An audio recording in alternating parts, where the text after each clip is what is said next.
għaliex tpoġġi f'riskju l-ħajja tal-omm meta r-riżultat huwa l-istess.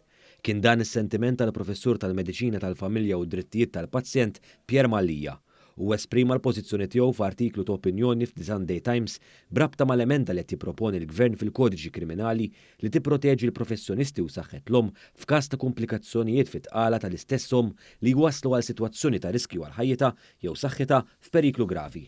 Fl-artiklu tiegħu il-professur Mallia jaċċenna għal sitwazzjoni personali fejn semma pazjenti jgħidu kif kienet l-aħħar doża ta' morfina li qatlet l-qraba tagħhom li kienu rikoverati l-isptar. Hawnhekk il-professur Pier Mallia qal li dan għadda minnu hu personalment u staqsa għaliex għandu jkun hemm il-possibilità li hu jittella l-qorti għaliex sempliċiment qed jaqdi dmiru u jagħmel xogħlu. Il-professur Pier Mallia faħħar ukoll il-Prim Ministru u l-Deputat Prim Ministru għall-impenn tagħhom biex ikomplu jiddiskutu din l-emenda għal Kodiċi Kriminali ta' Malta.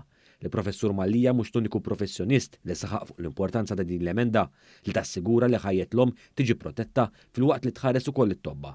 Il-tabib tal-familja Dr. Jan Kirkop waqt il-programm tal-analiżi tal-gazzetti Paperscan fuq One tkellem dwar in-nuqqas ta' serħan il-moħħ li qed jaħdmu bihom it-tobba f'dawn is-sitwazzjonijiet, dan fil-waqt li spjega l-parametri ċari li fihom tista' ssir proċedura taħt din l-emenda. Il-kura ta' kwalinkwa każ mediku going forward irid tkun maqbul bej iż-żewġ partijiet. Mingħajr dak il-qbil ma jistax isir, jiġifieri kif qed tgħid inti ma tistax tiġihom u tgħidlek jiena rrid nittermina it-tqala tiegħi għax qabditni ħafna ansjetà, mhux il-każ. Għax intużat ħafna dil-kelma ansjetà dal-aħħar.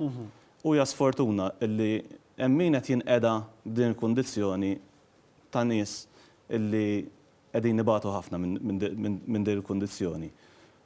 U fl-istess ħin mhijiex relevanti.